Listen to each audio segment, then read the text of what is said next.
নিয়ে আল্লাহ মামুনুল হক লুচ্চা না, এটা প্রমাণিত হয় নাই, বুঝি নাই। বল মামুনুল হকের কথা জি কোরআনের কথায় লেখা আছে, জি। আপনি এটা বয়ানে নিয়ে আসেন। আল্লামা মামুনুল হকের কথা কোরআনে থাকা লাগবে কেন? রসুলের কথা ছাড়া আলেম ওলামা গুণ নবী গুণের ওয়ারিস, আল ওলামাউ ওয়ারাসাতুল আম্বিয়া। আমার কথা শুনুন, জি। উনি একজন লুচ্চা, হ্যাঁ, ওনার কথা এখানে নিয়ে আল্লাহ মামুনুল হক লুচ্চা না, এটা প্রমাণিত হয় নাই। উঠে যান না ভাই, এখানে আসেন, বসেন, এখানে আসেন।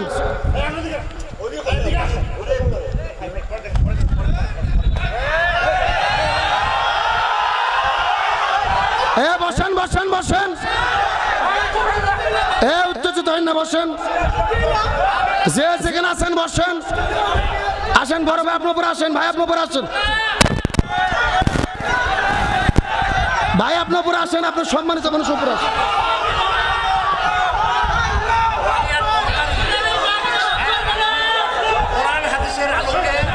আপনি এখানে আসেন, এই লোকগুলো বসে, আপনি এখানে আসেন, যে যেখানে আছেন বসে পড়েন, 5 সেকেন্ডের মধ্যে বসে পড়েন। জি, যে যেখানে আছেন বসেন, যে যেখানে আছেন বসেন, যে যেখানে আছেন বসেন। যে ভাইজান আপনার উপর আসেন, আপনার উপর আসেন, আপনার উপর এসে বসেন। আপনার যেই প্রশ্ন উত্তর পাবেন, আসেন। আমরা যতগুলো কথা বলছি কোরআন হাদিসের বাইরে কোনো কথা বলি নাই। আমি কি কোরআন হাদিসের দলিল ছাড়া কোনো কথা বলছি? কথা বলেন বলছি। এখন বসেন, যে যেখানে আছেন বসে পড়েন, উত্তেজিত হবেন না, বসে পড়েন, যে যেখানে আছেন বসে পড়েন। আলোচনা চলবে, কোরআনের কথা চলবে ইনশা। যে যেখানে আছেন বসে পড়েন, যে যেখানে আছেন বসে পড়েন। বসেন বসেন, আসেন বসেন, যে যে বসেন, আলোচনা চলবে, উত্তেজিত হবেন না, বসে পড়েন। জি, আপনি এখানে আসেন, প্লিজ বলছি আপনাকে, আপনি এখানে আসেন। আপনি এখানে না আসলে পরিবেশ শান্ত হবে না, আসেন এখানে। আল্লামা মামুনুল হক মুক্তি পাওয়ার পরে দেখেছেন, মাইক নেওয়ার পরেই তিনি হুঙ্কার দেওয়া শুরু করেছেন, প্রমাণ করেছেন বাঘ খাঁচায় বন্দি থাকলেও হুঙ্কার দেয়, মুক্ত থাকলেও হুঙ্কার দেয়। তিনি বলেছেন কোনো আমাদের হিংসা নেই, আমাদের কোনো আক্রোশ নেই। ইউসুফ নবী সবাইকে ক্ষমা করেছে, আমরাও ক্ষমা করলাম। এই জমিনে কোরআন প্রতিষ্ঠার জন্য কাজ করব, বাঁচলে আমরা খেলাফত কায়েম করব, আর মরলে শহীদ হয়ে যাব। বাঁচলে খেলাফত, আর মরলে শহীদ, আমাদের কোনো টেনশন নেই। একটা মেসেজ তিনি দিয়েছে যে বাংলাদেশে ইসলামী যে আমাদের যে বর্তমান অবস্থা, এর দুর্দিনের একমাত্র কারণ কোনো ব্যক্তি নয়, কোন ইসলাম বিদ্বেষী শক্তি নয়, ইসলাম পিছিয়ে থাকার কারণ আমরা হুজুররাই একদল হতে পারিনি। এই হুজুর ওই হুজুরের বিরুদ্ধে ফতুয়া, ওই হুজুর ওই হুজুরের বিরুদ্ধে ফতুয়া। এই জন্য আল্লামা বলেছে না, আর দলাদলি নয়, যে ঘরনার হোক, কওমি হোক, আলিয়া হোক, হেফাজত হোক, চরমোনাই হোক, জামাত হোক, ইসলামের কথা যারা বলে, একদল হওয়া ছাড়া এই বাংলার জমিনে মুসলমানদের মুক্তি হতে পারে না। তার মানে বোঝা গেল এক হওয়া ছাড়া কোনো উপায়।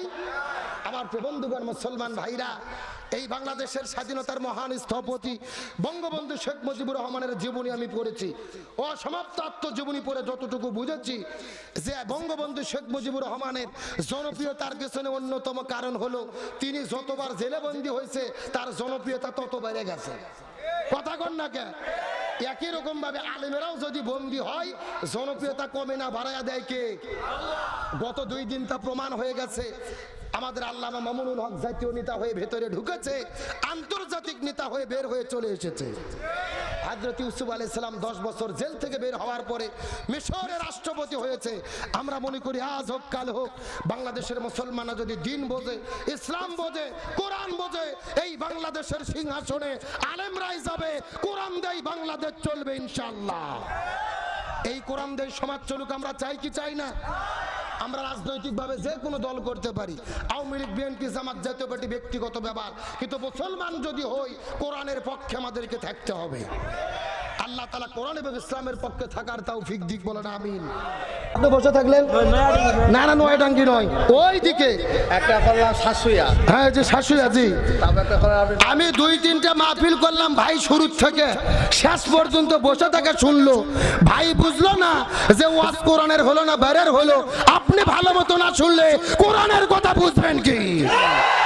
আগে পরিপূর্ণভাবে শুনতে হবে, না শুনে লোকমা দেওয়ার কোনো সুযোগ। তাহলে চিৎকার করে বলেন আলেম কত প্রকার। 3 নম্বর হলো দরবারি। দরবারি হুজুর আছে না নাই? আর 4 নম্বর হলো দরকারি। 4 নম্বর কি? দরকারি হুজুর কাকে বলে ভালো করে বুঝবেন। দরকারি হুজুরগুলো কোরআনের হক কথা বলে, কোরআনের সত্য কথা বলে, জালেমের জুলুমের ভয় করে না, প্রয়োজনে জীবনের সর্বোচ্চ বিলিয়ে দেয়, তারপরেও বাতিলের কাছে মাথা নত করে না। তাহলে আলেম হলো 3 প্রকার, সরকারি, তরকারি, দরকারি, আর হলো দরকারি, আর হলো দরবারি। দরকারি হুজুর হক্কানি আলেম। এই হক্কানি আলেমদের সঙ্গে থাকবে যারা, জান্নাতে যেতে পারবে তারা। এখন চিৎকার করে বলেন আমরা কি হক্কানি আলেমদের সঙ্গে থাকতে চাই? হক্কানি আলেমদের সঙ্গে কারা কারা থাকতে রাজি আছে? দুটি হাত আল্লাহকে তুলে দেখায়।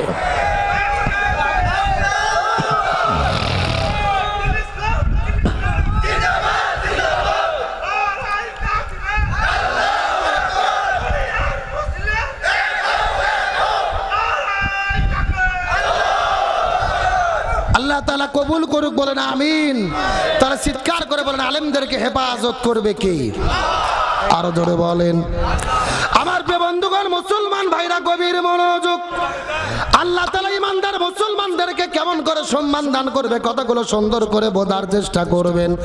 আমি আপনাদেরকে একটা সুন্দর করে মেসেজ দেওয়ার পরে আপনাদের মধ্যে থেকে বিদায় নিয়ে চলে যাওয়ার চেষ্টা করব।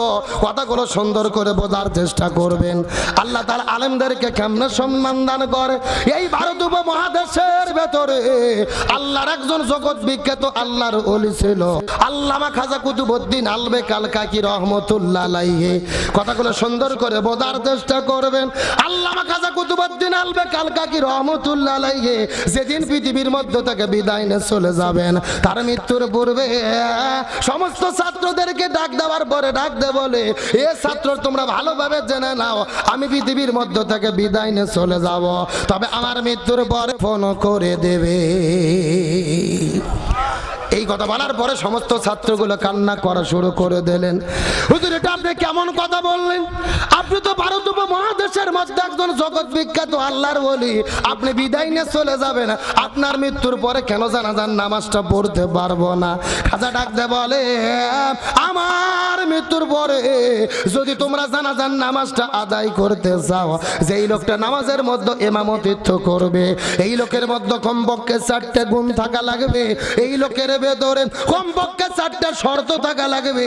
এই 4টে গুণের লোক থাকলে ওই লোকটা নামাজের ইমামতিত্ব করতে পারবে রে। আর 4টে গুণ যদি না থাকে জানাজা হবে না, বিনা জানাজায় খাজার লাশটাকে দাফন করা হবে। আমার বন্ধুগণ মুসলমান ভাইরা গভীর মনোযোগ। সমস্ত ছাত্রগুলো কান্না করতে করতে বলে, হুজুর আপনার মৃত্যুর পরে যেই লোকটা জানাজার নামাজের ইমামতিত্ব করবে ওই লোকের মধ্যে কোন 4টে গুণ থাকা লাগবে বলেন তো দেখি। এমন সময় খাজা ডাক দে বলে, আমার মৃত্যুর পরে যেই লোকটা জানাজার নামাজের মধ্যে ইমামতিত্ব করবে ওই লোকের মধ্যে 4টে গুণ থাকা লাগবে। তার মধ্যে প্রথম নম্বর গুণ হলো, আমার মৃত্যুর পরে যেই লোকটা আমার জানাজার নামাজের মধ্যে ইমামতিত্ব করবে ওই লোকটা এমন একজন লোক হবে যেই লোকটা 40 বছর ধরে একাধারে তাকবীরে উলার সঙ্গে ফরজ নামাজের ইমামতিত্ব করেছে। কত বছর বললাম? 1 নম্বর 40 বছর ধরে ফরজ নামাজের ইমামতিত্ব করেছে। এমন সময় ছাত্রগুলো কান্না করতে করতে বলে, হুজুর 2 নম্বর কি গুণ থাকা লাগবে দয়া করে বলেন তো দেখি। খাজা ডাকতে বলে, আমার মৃত্যুর পরে যেই লোকটা নামাজের ইমামতিত্ব করবে ওই লোকের মধ্যে 2 নম্বর যেই গুণটা থাকা লাগবে, 2 নম্বর গুণ হলো শুধু 40 বছর ধরে ফরজ নামাজ জামাতের সহিত পড়লে হবে না, 2 নম্বর যেই গুণটা থাকা লাগবে ওই লোকটা এমন একজন লোক হবে রে যেই লোকটা 40 বছর ধরে ফরজ নামাজ জামাতে পড়ার পাশাপাশি রাতের বেলা ঘুম থেকে উঠে তাহাজ্জুদের নামাজটাও পড়তে মিস করে না। 1 নম্বর 40 বছর ধরে ফরজ নামাজ আদায় করেছে, 2 নম্বর 40 বছর ধরে তাহাজ্জুদ তাহাজ্জুদের নামাজটাও নিয়মিত আদায় করেছে। 3 নম্বর গুণ হলো যেই লোকটা যুবক হওয়ার পরে জীবনে কোনোদিন কোনো মহিলার দিকে ইচ্ছা করে তাকায় নাই, যদি তার নজরটা চলে গেছে সঙ্গে সঙ্গে তার নজরটা ফেরায় আনেছে। আর 4 নম্বর গুণ হলো আমি আপনাদেরকে জিজ্ঞাসা করি বলেন তো আসরের ফরজ নামাজ কয় রাকাত? আরো জোরে বলেন। এই 4 রাকাত ফরজের আগে সুন্নাত আছে কয় রাকাত? খাজা ডাক দিয়ে বলেন আমার মৃত্যুর পরে যেই লোকটা নামাজের ইমামতিত্ব করবে ওই লোকটা এমন একজন লোক হবে রে যেই লোকটা 40 বছর ধরে আসরের 4 রাকাত ফরজের আগে 4 রাকাত সুন্নাতটাও পড়তে মিস করে না। এই 4টে গুণের যদি লোক খুঁজে পাওয়া যায় ওই লোকটা নামাজের ইমামতিত্ব করবে। আর যদি 4টে গুণের লোক খুঁজে না পাওয়া যায় জানাজা হবে না, বিনা জানাজায় খাজার লাশটাকে দাফন করে দিবি। চিৎকার করে বলেন তো দেখি খাজার জানাজার জন্য শর্ত আছে কয়টা? আরো জোরে, সাউন্ড নাই। আপনাদের কি কষ্ট হচ্ছে? রাগ করতেছেন? এই যে আমি বসে আছি একেবারে সোজা, ডান দিকে এক ভাগ বাম দিকে আর এক ভাগ। আপনারা মুখ বন্ধ করে থাকেন, আপনারা বলেন তো দেখি খাজার জানাজার জন্য শর্ত আছে কয়টা? আরো জোরে। আপনারা মুখ বন্ধ করে থাকেন, আপনারা বলেন তো দেখি খাজার জানাজার জন্য শর্ত আছে কয়টা? ওরে বাবা, কেন ভাগ করে দেয় না? সাউন্ড বাড়তিছে, তার মানে আপনারা আলসেমি করতেছেন না। আমার বন্ধুগণ মুসলমান ভাইরা গভীর মনোযোগ। ডানে যারা আছেন কথা বলবেন, বামে যারা আছেন কথা বলবেন, মঞ্চে যারা আছেন তারাও কথা বলবেন। সবাই মিলে চিৎকার করে একসঙ্গে বলেন তো দেখি খাজার জানাজার জন্য শর্ত আছে কয়টা? আরো জোরে, সর হলো না। এই 4টে শর্তের লোক খুঁজে পাওয়া যায় কিনা আর শেষ পর্যন্ত জানাজা হয় কিনা হয়, এই আলোচনাটাকে মিনিট 15 চলবে। কথা বলেন চলবে? আলোচনা চলছে চলছে। তাহলে চিৎকার করে বলেন জানাজার কয়টা শর্ত? আরো জোরে বলেন। আমার বন্ধুগণ মুসলমান ভাইরা গভীর মনোযোগ। রাজ্যও তো গভীর হয়ে গেছে, বেশিক্ষণ আপনাদের মধ্যে কথা বলবো না। একটা মেসেজ দেওয়ার পরে বিদায় নিয়ে চলে যাওয়ার চেষ্টা করব। কথাগুলো সুন্দর করে বোঝার চেষ্টা করবেন।